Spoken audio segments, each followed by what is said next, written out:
Oke, selamat bertemu lagi bersama saya, para pecinta statistik. Saat ini saya akan coba untuk membagi ilmu tentang ukuran dispersi atau yang kita kenal dengan penyebaran data. Nah, selain kita mempelajari central tendency atau nilai tengah dalam mean, median, dan modus, kita juga membutuhkan uh, indikator lain untuk bisa menganalisis suatu distribusi data, yaitu kita kenal dengan ukuran dispersi. Nah, sebagai pengantar, bahwa dengan mengetahui nilai rata-rata saja, informasi yang didapat kadang-kadang bisa salah interpretasi. Dan yang kedua, misalnya dari dua kelompok data yang diketahui rata-ratanya sama, kalau dari informasi ini kita sudah menyatakan bahwa dua kelompok ini sama, maka mungkin saja kita bisa salah kalau tidak diketahui bagaimana bervariasinya data di dalam kelompok masing-masing. Nah, mengapa dispersi itu penting? Yang pertama, didapat informasi tambahan tentang penyimpangan yang terjadi di suatu distribusi data. Kemudian, dapat menilai ketepatan nilai tengah dalam mewakili distribusinya. Dan untuk menganalisis melalui perhitungan statistik yang lebih mendalam, memang ini sangat dibutuhkan, hingga nanti kajiannya juga holistik ya. Nilai dispersi sendiri itu artinya nilai yang menunjukkan bagaimana bervariasinya data di dalam kelompok data itu terhadap nilai rata-ratanya. Nah, jadi semakin besar nilai variasi, maka semakin bervariasi pula data tersebut. Nah, ini indikator tentang nilai dispersi. Lalu, mengapa terjadi dispersi? Yang pertama, variasi merupakan peristiwa yang natural atau alamiah. Nah, dapat terjadi kejadian. Apapun itu bisa saja terjadi. Misalnya, beberapa orang analis mengukur leukosit seseorang, hasilnya berbeda-beda. Nah, perbedaan disebabkan karena bisa saja variasi antar individu atau variasi karena ini secara alamiah. Yang kedua, leukosit seseorang diukur oleh analis berkali-kali pada waktu berbeda-beda, hasilnya berbeda-beda pula. Nah, variasi disebabkan karena adanya variasi intra-individu atau yang kita sebut sebagai variasi interna. Lalu ukuran variasi atau dispersi antara lain, yang pertama adalah dispersi absolut, dan yang kedua adalah dispersi relatif berupa koefisien varian atau koefisien variasi. Ada beberapa nilai varian yang mungkin akan saya sharing pada saat ini. Yang pertama adalah rentang atau range, yang kedua deviasi rata-rata atau mean deviasi, yang ketiga standar deviasi, dan yang keempat adalah varian. Nah, ini akan saya bagi, walaupun ada juga indikator-indikator lain seperti kuartil, desil, maupun persentil. Nah, rentang atau range itu sendiri merupakan ukuran dispersi yang paling sederhana. Ini paling mudah menghitungnya. Nanti kita akan lihat. Range sendiri definisinya adalah selisih antara nilai terbesar dan nilai terkecil. Jadi biasanya ada penghitungan kita membandingkan mengurangi nilai maksimum terhadap nilai minimum. Nah, yang biasanya kita susun data secara berurutan sehingga terlihat nilai maksimumnya dan nilai minimumnya. Nah, contoh kasus, misalnya terdapat 5 orang dewasa, berat badannya terdiri dari 48 kg, 52 kg, 56 kg, 62 kg, dan 67 kg. Pertanyaannya adalah berapa nilai range dari distribusi data tersebut. Ini ada 5 orang ya. Nah, cara menghitungnya adalah kita tentukan nilai maksimumnya berapa, itu 67, dan minimumnya adalah 48. Selisihnya adalah 19 kg setelah nilai maksimum 67 dikurangi nilai minimum 48 kg. Jadi nilai range dari variasi data adalah 19 kg. Nah, contoh tabel distribusi berat badan mahasiswa, misalnya ada dua kelompok ya, kelompok 1 dan kelompok 2. Kelompok 1 berat badannya sebagai berikut. Ini ada 10 orang ya, 40, 49, dan seterusnya sampai 70 kg. Kelompok 2 bersama juga 40, 49, dan terakhir 70 kg. Jika kita lihat secara range, kita coba akumulasi jumlahnya, totalnya adalah yang kelompok 1 582 kg, dan kelompok yang kedua adalah 484 kg. Nah, kalau kita lihat range-nya sama antara kedua kelompok ini, karena antara nilai maksimum kelompok 1 dan kelompok 2 sama nilai maksimumnya, nilai minimumnya pun sama, yaitu 40 kg. Nah, range-nya adalah sama-sama 30.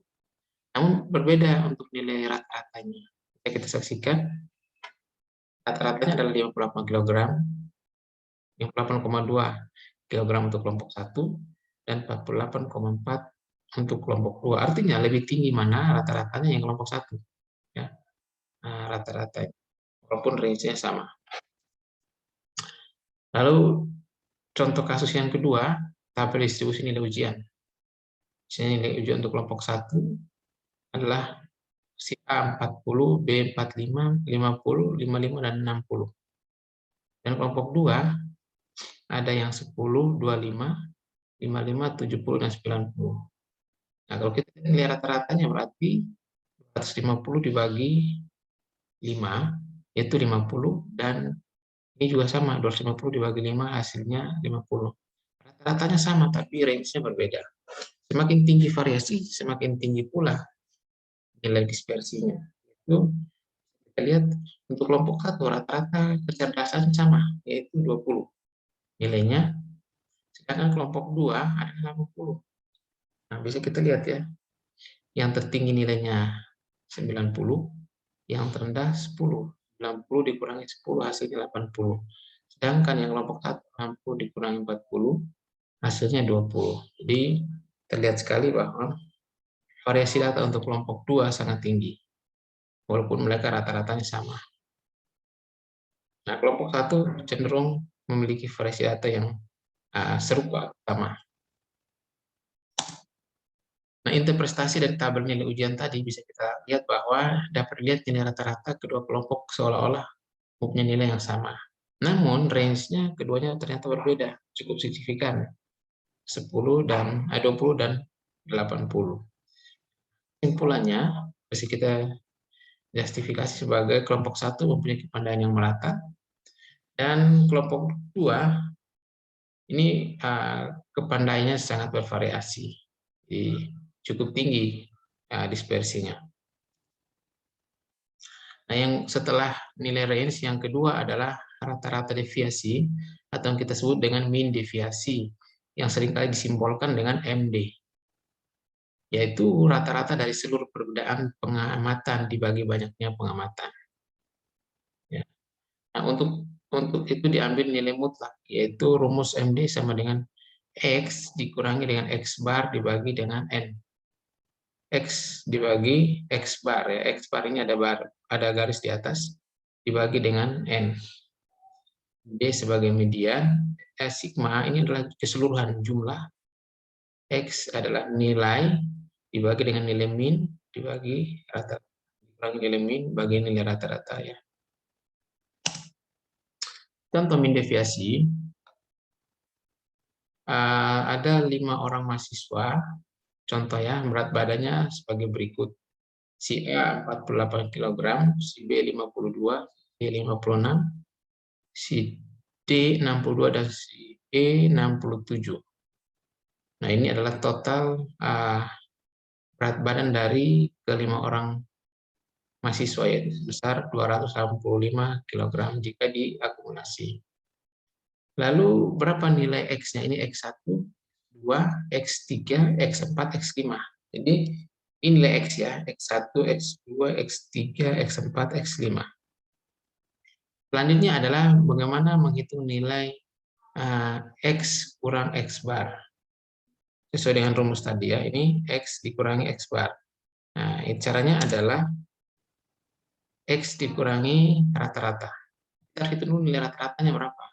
Cara menghitung nilai min atau rata-rata adalah jumlah keseluruhan data dibagi banyaknya data, yaitu min sama dengan 48 tambah 52 tambah 56 tambah 62 tambah 67, hasilnya dibagi 5, yaitu 285 kg dibagi 5. Hasilnya adalah 57. Ini rata-rata dari kelima mahasiswa ini berat badannya adalah 57 kg.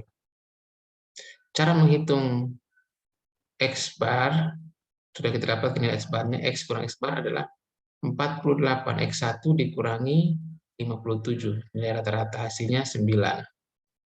Lalu 52 dikurangi rata-rata 57 hasilnya 5. 56 dikurangi 57 hasilnya 1. Min jadi positif dan jing tidak ada nilai min, harusnya semuanya positif karena nilai mutlak. Lalu 62 dikurangi 57 hasilnya 5. 67 dikurangi 57 hasilnya positif 10. Ini nilai X kurang X bar. Selanjutnya adalah kita menentukan min deviasi. Sesuai dengan rumus tadi, sigma itu jumlah X kurang X bar dibagi dengan N. N-nya adalah 5. 5-nya dari mana? 1, 2, 3, 4, 5. Itu N. Lalu 9, dari sini 9, tambah 5, tambah 1, tambah 5, tambah 10, dibagi dengan N adalah 5. Hasilnya sama dengan 6 kg. Jadi nilai min deviasi dari kelima mahasiswa ini adalah 6 kg. Selanjutnya kita perlu kuadratkan nilai X kurang X bar tadi. 9 dikuadratkan menjadi 81, 5 dikuadratkan jadi 25, 1 dikuadratkan jadi 1, 5 dikuadratkan jadi 25, dan 10 dikuadratkan jadi 100. Ini untuk apa? Ini untuk penghitungan berikut. Ini min deviasi sudah selesai, tapi kita butuhkan data ini untuk penghitungan berikut, yaitu kita membutuhkan di nilai varian. Jadi varian itu menggunakan kolom yang ketiga, ya, tabel kolom ketiga. Kalau min deviasi kita menggunakan kolom yang kedua, gitu ya, 81, 25, 1, 25, 100. Kita lihat. Nah, ini rumusnya varian. Di sini ditampilkan. Apa itu varian? Varian adalah rata-rata perbedaan antara min dengan nilai masing-masing observasi. Nah, rumusnya sama dengan V. Varian disimbolkan dengan V atau juga sebagai S kuadrat. S kuadrat. Jadi sama dengan sigma X, X kurang X bar dikuadratkan. Jadi harusnya garisnya di sebelah kanan. Ya. Harusnya garisnya di sini. X kurangi X bar dikuadratkan dibagi N kurang 1. Nah, dapatkan dari mana nilai ini? 81, 25, 1, 25, 100. Didapatkan dari kolom ini. Jadi X kurang X bar dikuadratkan. Hasilnya 9 dikuadratkan jadi 81. 5 dikuadratkan jadi 25, dan seterusnya. Sampai 100. Hasilnya dibagi dengan N kurang 1. N itu jumlah banyaknya data, dikurangi 1 ini udah rumus ya. Nah, 5 kurang 1 hasilnya 4. Kita jumlahkan 81 tambah 25 tambah 1 tambah 25 tambah 100 dibagi 4 hasilnya adalah 58 kg. Jadi nilai variannya adalah 58 kg. Ini V. Selanjutnya kita menghitung standar deviasi. Apa itu standar deviasi? Disebut juga dengan simpangan baku, yaitu suatu nilai yang menunjukkan tingkat variasi suatu kelompok data. Simpangan baku dikuadratkan disebut juga dengan varian. Jadi kalau simpangan baku ini kita kuadratkan jadinya varian. Simpangan baku untuk data sampel disimbolkan dengan S atau kita sebagai varian untuk S kuadrat. Simpangan baku untuk data populasi disimbolkan dengan tau. Jadi O ada topinya, yang namanya bacanya tau. Nah, untuk varian tau kuadrat. Jadi kalau sampel S, kalau populasi tau. Standar deviasi rumusnya sama dengan S sama dengan akar dari V atau akar dari S kuadrat atau akar dari varian. Contoh dari kasus tadi berapa nilai variannya? Nah ini 58 kg. 58 kg berarti standar deviasi dari data tersebut adalah akar dari 58 yaitu 7,6 kg. Jadi demikian penghitungan tentang ukuran dispersi yaitu range, standar deviasi, min deviasi, dan varian. Oke, untuk materi hari ini saya kira cukup. Kita ketemu lagi pada materi selanjutnya. Ya, salam sehat untuk kita semua.